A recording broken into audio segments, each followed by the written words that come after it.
এই বন্ধুরা, আজকে আমি তোমাদেরকে করে দেখাবো একদম আজকে আমি তোমাদেরকে করে দেখাবো একদম পুরো হোটেলের মতো চিকেন কষা। তার জন্য আমি এখানে নিয়ে নিয়েছি এই সাইজের চিকেন, একটু হাড় পিস দেখে চিকেনটাকে আমি ধুয়ে নিয়েছি। এখানে আমি নিয়ে নিয়েছি আমি ফোড়নের জন্য নিয়েছি এখানে তেজপাতা, গোটা জিরে, শুকনো লঙ্কা। মশলাতে বাটার জন্য নিয়ে নিয়েছি, এটা আমি বেটে নিয়েছি।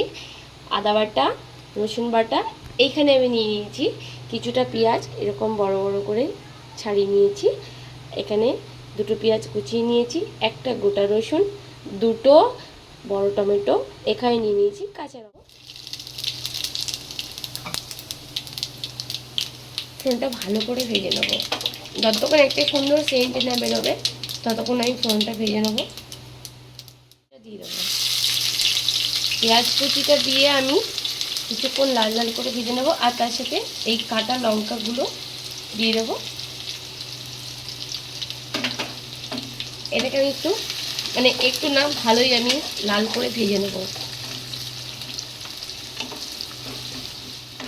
অর্ধেক ভাজা হয়ে গেছে, এবার আমি নুন দিয়ে দেবো, পরিমাণ মতো নুন।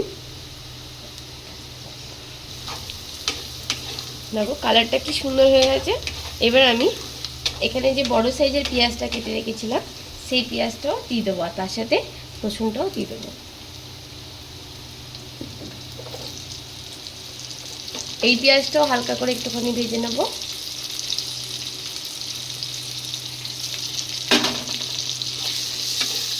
টমেটোটা কেটে রেখেছি, টমেটোটা দিয়ে দেবো।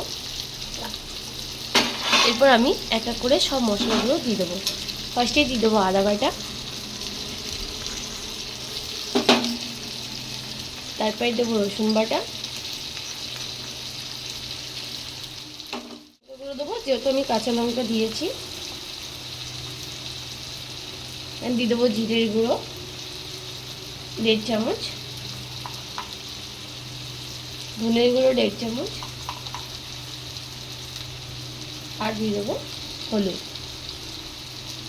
এবার আমি এগুলোকে দিয়ে ভালো করে কষিয়ে নেব।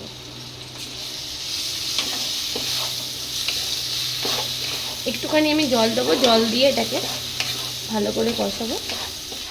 চিকেনটা এবার আমি এর মধ্যে দিয়ে দেবো, চিকেনটাকে দিয়ে এবার ঢেকে ঢেকে কষাবো। দেখো আমার চিকেন কষাটা রেডি হয়ে গেছে। এটা হলো জল ছাড়া চিকেন কষা। তোমাদেরকে বলেছিলাম জল দেবো, কিন্তু আমি এটাতে জল দিইনি। দেখো পুরো এটা এর মশলাটা হচ্ছে গিয়ে বেশি হচ্ছে গিয়ে পেঁয়াজ। এবার এর সাথে তুমি রাইস সাদা রাইস, পোলাও, রুটি, ভাত তুমি সবার সাথে খেতে পারবে। এটা আমার রেডি হয়ে গেল।